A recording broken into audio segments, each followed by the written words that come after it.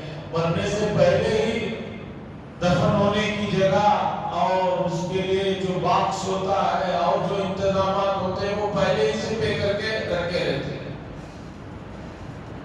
اپنی صحیح اولاد بھی ان کی اس قابل نہیں ہوتی کہ مرنے کے بعد باپ کا کچھ کر سکے. تو اب یورپ وغیرہ میں یہ چل پڑا ہے کہ آدمی مرنے سے پہلے ہی اپنا بکنگ کرا لیتا ہے.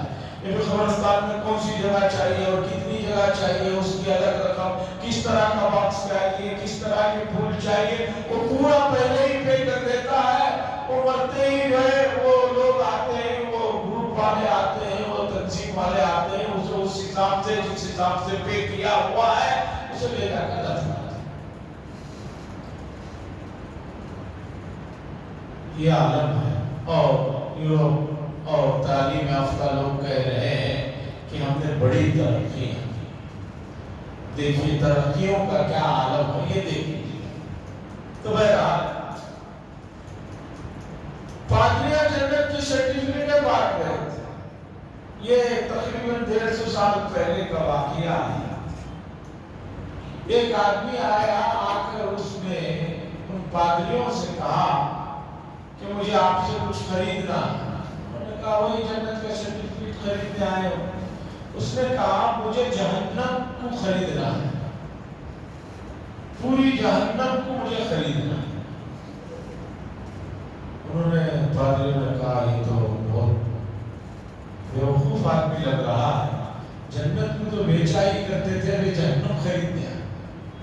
انہوں نے کہا ٹھیک ہے, اس کی قیمت کتنی ہے, 2 سرٹیفکیٹ ہم دے دیں گے. اس نے کہا پوری جہنم مجھے خریدنی. کہا ٹھیک ہے, دیا اور سرٹیفکیٹ لے لیا. پادری لوگ خوش تھے, ہم نے جو ہے جہنم بھی بھیج دی. اب تک تو جنت بھیجتے تھے, اب جہنم بھی بھیج. اس کے بعد وہ شہر کے ایک علاقے میں گیا اور تمام لوگوں کو جمع کر کے کہا کہ دیکھو بھائی, تم لوگ یہ جو جنت کی سرٹیفکیٹ حاصل کر رہے ہو, خرید رہے ہو, آج سے خریدنے کی ضرورت ہے. لوگوں نے کہا کیوں؟ کہا دیکھو تم جہنم میں جانے کے خوف سے جنت کی سرٹیفکیٹ خریدتے ہو. یہ دیکھو میں نے پورا جہنم خرید لیا ہے اور میں جہنم میں کسی کی انٹری دینے والا نہیں. میں جہنم میں کسی کی انٹری ہونے دینے والا نہیں ہوں, چونکہ جہنم میری ہے. اس لیے آج سے تم لوگوں کو جنت کی سرٹیفکیٹ خریدنے کی ضرورت ہی نہیں ہے. اب جب جہنم میں انٹری نہیں دوں گا تو تم لامحالہ جنت ہی میں جاؤ گے, اس لیے آرام سے رہو. یہ کہہ کر اس نے وہ سرٹیفکیٹ جو ہے کھلے راستے میں جلایا. اس کے بعد جا کر ان لوگوں کی عقلیں کھلی, ہاں بھائی اب تو جہنم میں جانے کا خوف ہی نہیں ہے, تو ہم جنت کی سرٹیفکیٹ کیوں خریدے. تب پادریوں کو پتا چلا کہ اس آدمی نے ہمیں کتنا بڑا دھوکہ کیا اور بیوقوف بنایا. تو عزیزان گرامی, مسئلے کو سمجھیے. آپ کے اوپر جو اللہ کی مسلسل عطا ہے, آپ اس کے قریب پہنچنے کے لیے دوسرے مذاہب والوں کی طرح آپ کے یہاں مسئلہ نہیں ہے. آپ کے یہاں مسئلہ یہ ہے, قرآن و حدیث نے یہ رکھا کہ جو آدمی جس وقت بھی جہاں بھی اللہ کو دل کی گہرائیوں سے پکارے گا وہی اللہ کو پائے گا.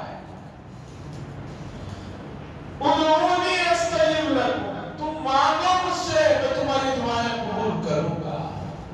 بلکہ اللہ نے یہ تک بات ارشاد فرمائی کہ میں تمہارے گمان کے قریب ہوں, میرے سلسلے میں اچھی رائے قائم رکھو, وہی تم مجھے پاؤ. اور رسول اللہ صلی اللہ علیہ وسلم نے آ کر بتایا کہ اللہ تک پہنچنا ہے تو اللہ کی دی ہوئی تعلیمات میں تمہیں پیش کر رہا ہوں, اس کے ذریعے سے پہنچ جاؤ. شریعت ہے, سنت ہے, یہ جو بہت سارے الفاظ ہیں ان الفاظ کی حقیقت یہی ہے، یہ اللہ تک پہنچنے کا سب سے آسان اور صحیح طریقہ ہے۔ آج کل دنیا میں تمام مذاہب صحیح ہے، اس پر آئے دن جو ہے بڑی بڑی بیٹھکیں ہو رہی ہیں، اور موجودہ سعودی حکومت کا جو ایک انتہائی عجیب فرمان ملا ہے، اس نے بھی اس سلسلے میں بہت ساری بیٹھکیں کروائی۔ اللہ تعالیٰ خیر دے سعودی عرب کے علماء کا، انہوں نے فتویٰ دے دیا کہ بھئی یہ تمام مذاہب ایک ہی ہیں اور سب کچھ ٹھیک ہے، اس طرح کا جو تصور ہے یہ اسلامی تصور نہیں ہے۔ اگر سب اللہ تک ہی پہنچنے کے راستے ہیں تو پھر اللہ کو انبیاء کا سلسلہ اور کتابوں کو بھیجنے کا کوئی مقصد اور مطلب ہی نہیں۔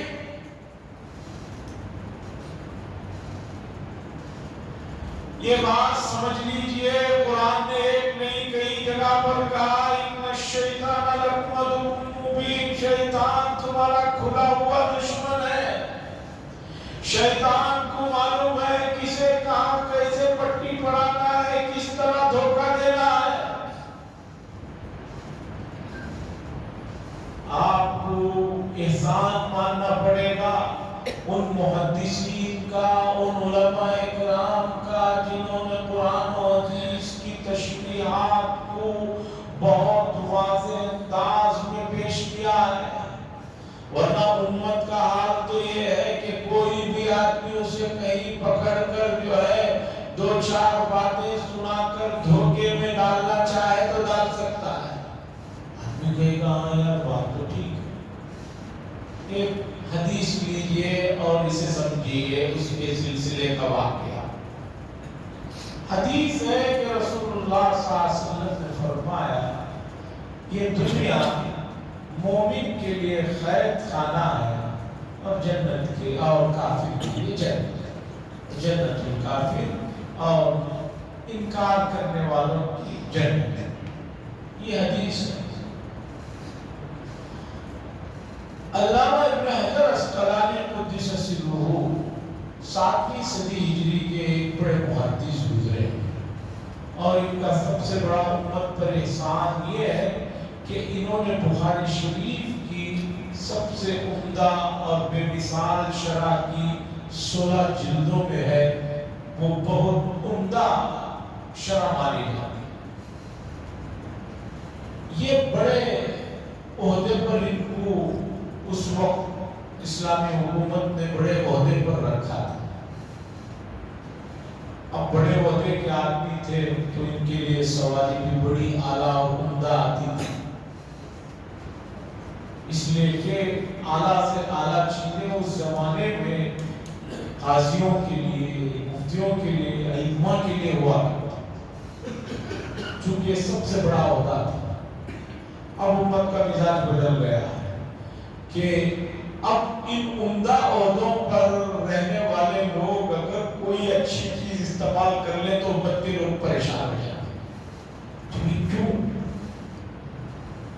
کیونکہ امت کے ذہن میں بیٹھا ہوا ہے کہ ان عہدے والوں کے پاس ہر چیز جو ہے انتہائی ناکارہ ہونا چاہیے، مجبور، بے بس، محتاج ہونا چاہیے۔ تو علامہ حافظ ابن حجر عسقلانی اپنی شاہی سواری میں اعلیٰ لباس، عمدہ عطر کے ساتھ گزر رہے تھے۔ راستے میں ایک یہودی عالم نے ان کو روک کر کہا کہ آپ سے ایک سوال کرنا۔ ابن حجر نے فرمایا کہ پوچھو کیا سوال؟ تو اس یہودی عالم نے پوچھا کہ آپ کے نبی نے فرمایا کہ یہ دنیا مومن کے لیے قید خانہ اور انکار کرنے والے کے لیے جنت ہے، یہ حدیث ہے نا؟ تو انہوں نے کہا جی حدیث ہے۔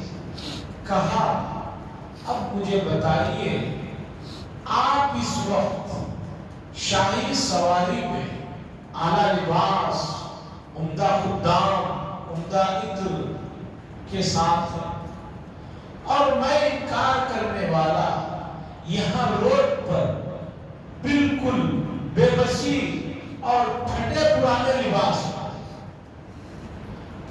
بتائیے کہ یا تو یہ حدیث غلط ہے، کافر کے لیے جنت ہے آپ کہہ رہے ہیں، حدیث میں کہہ رہے ہیں، مومن کے لیے قید خانہ کہہ رہے ہیں، تو ذرا دیکھیے کہ اس وقت کون قید خانے جیسی حالت میں ہے، کون جنت جیسی حالت ہے؟ اس نے سوال کیا، آپ یا تو یہ کہیے کہ یہ حدیث غلط ہے، یا نہیں تو یہ کہیے کہ یہ جو ہو رہا ہے کیا ہو رہا ہے؟ سوال آپ نے سمجھا ہو تو اندازہ لگا لیے ہوں گے کہ کس طرح کا سوال تھا۔ عام آدمی ہوتا تو اس سوال سے بہک جاتا کہ بھی عام آدمی تو صحیح کہہ رہا ہے، حدیث میں یہ ہے یا تو الٹا ہے۔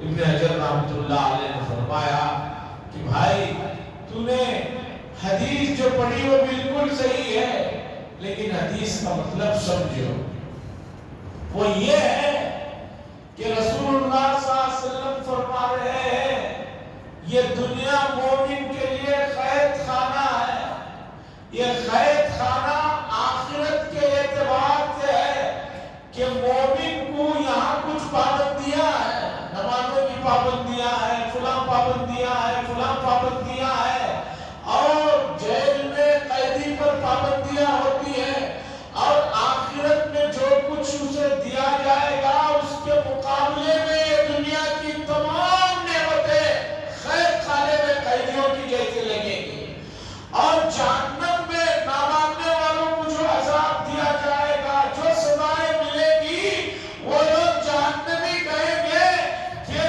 دنیا کی کتنی بھی بدتر حالت کیوں نہ رہی ہو، وہ ہمارے لیے جہنم کے مقابلے میں جنت ہی ہے۔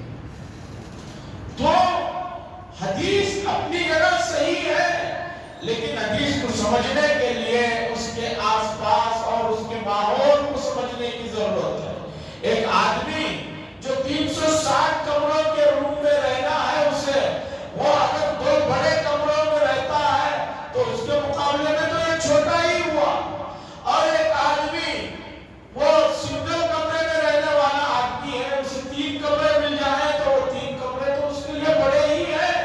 تو یہ حدیث پر اعتراض اور اس کا وہ جواب تھا۔ بتانا یہ چاہتا ہوں کہ لوگوں، رسول اللہ صلی اللہ علیہ وسلم نے اللہ تک پہنچنے کے جو طریقے بتائے ہیں، اس میں سب سے پہلا طریقہ یہ ہے، سب سے پہلی بات یہ ہے کہ اللہ کے مقام اور حیثیت اور اس کی صفات اور اس کی نعمتوں کو، اس کی دی ہوئی چیزوں کی قدر کرو اور اسے پہچانو۔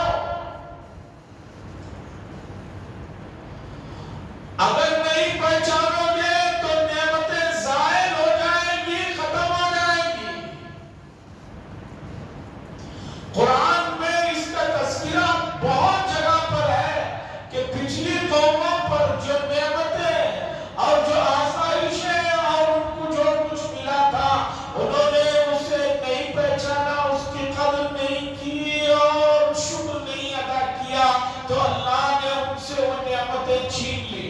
اب ان نعمتوں کو حاصل کرنے کے لیے آپ کو محنت کرنا پڑے گا، مشقت کرنا پڑے گا، جدوجہد کرنا پڑے گا، کوشش کرنا پڑے گا۔ مولانا سید ابو الحسن علی حسینی صاحب نے ماذا خسر العالم بانحطاط المسلمین، جو 1960 کے قریب میں ایک عظیم کتاب لکھی جس میں تجزیہ کیا، اردو میں بھی اس کتاب کا ترجمہ ہے، انسانی دنیا پر مسلمانوں کے عروج و زوال کا اثر۔ یہ کتاب پڑھیے، آپ کو معلوم ہوگا کہ آپ کے زوال نے، آپ کے زوال کی وجہ سے پوری انسانیت اس وقت کس جگہ آ کر کھڑی ہوئی ہے، اور آپ کی کیا ذمہ داریاں ہیں، اور آپ کے زوال کہاں سے شروع ہوا، اس کے کیا اسباب تھے زوال کے، ان تمام چیزوں کو تاریخی حوالوں کے ساتھ اور قرآن و حدیث کی آیات کی روشنی میں حضرت نے سمجھایا ہے۔ بڑی عظیم کتاب ہے، بار بار جو ہے اسے دیکھیں گے تو پتہ چلے گا۔ تجزیے کا اس وقت نہیں ہے.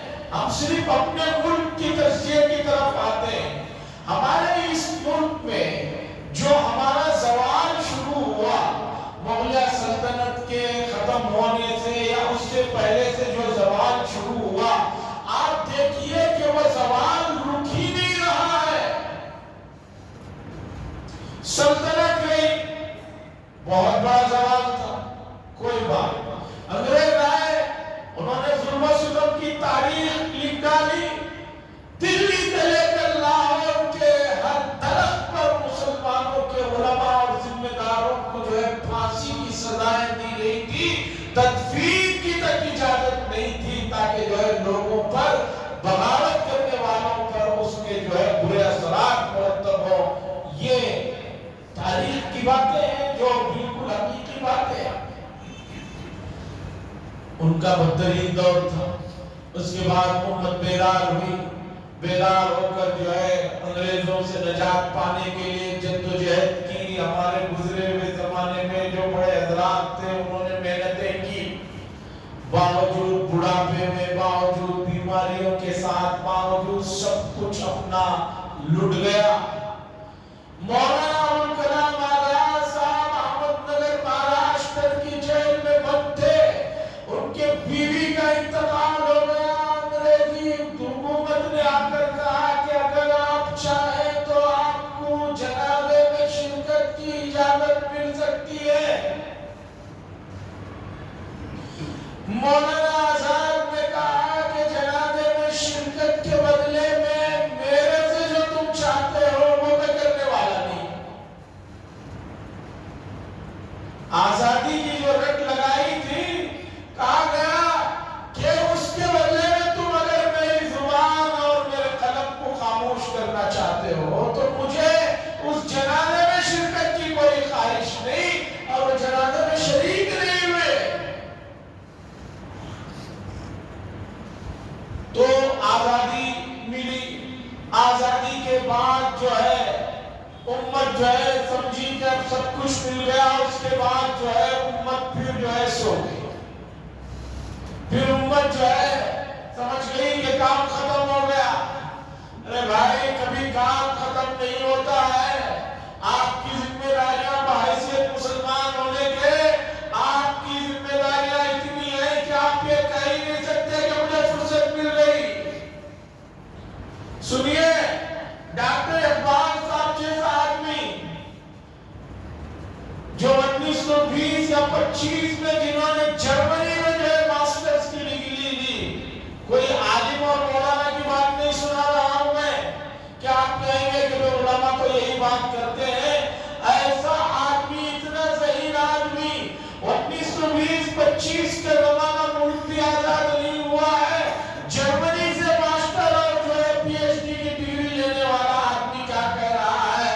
قرآن و حدیث کے مطالعے کے بعد کہہ رہا ہے وقت فرصت ہے کہاں، کام ابھی باقی ہے، نور توحید کا اتمام ابھی باقی ہے. امت پھر سو گئی. سونے کا نتیجہ یہ نکلا کہ پھر جو ہے شیطانی طاقتیں پھر باہر نکل گئی. انہیں کام کرنے کا موقع مل گیا.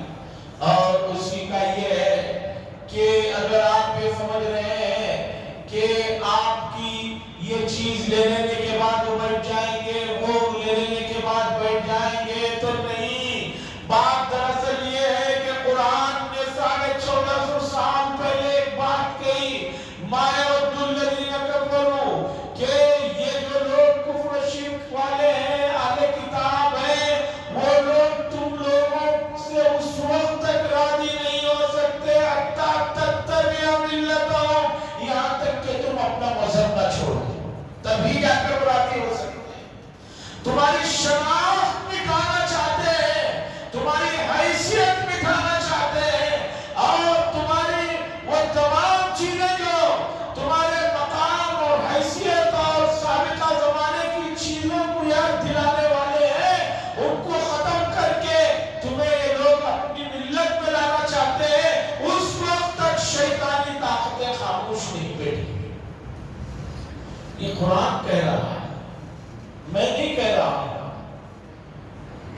ابلیس نے جو قسمیں کھائی ہے حضرت حق جل مجدہ کے دربار میں کہ کہ میں ان لوگوں کو بہکاؤں گا آگے سے پیچھے سے، ان کو جو ہے میں اپنے ساتھ جو ہے جہنم میں ہمیشہ کے لیے لے جانا چاہتا ہوں۔ آج امت کو بیدار ہونے کی ضرورت ہے۔ اگر آپ نہیں بیدار ہوں گے تو سمجھیے کہ آپ کا بھی مسئلہ ہے اور آپ کی آنے والی نسلوں کا بھی مسئلہ ہے۔ عزیزان گرامی، یہ وقت بل جو لایا گیا ہے جس کے سلسلے میں پورے ملک میں اب وہ لوگ بھی بولنا شروع کر دیے ہیں جن کا یہ مسئلہ ہی نہیں ہے۔ وقت بل کا مسئلہ امت مسلمہ کا مسئلہ ہے، ہمارا مسئلہ ہے۔ ہم ان سے بات کر رہے ہیں، سمجھنا سمجھانا ہو رہا ہے، لیکن برادران وطن بھی ادھر پڑے ہوئے ہیں۔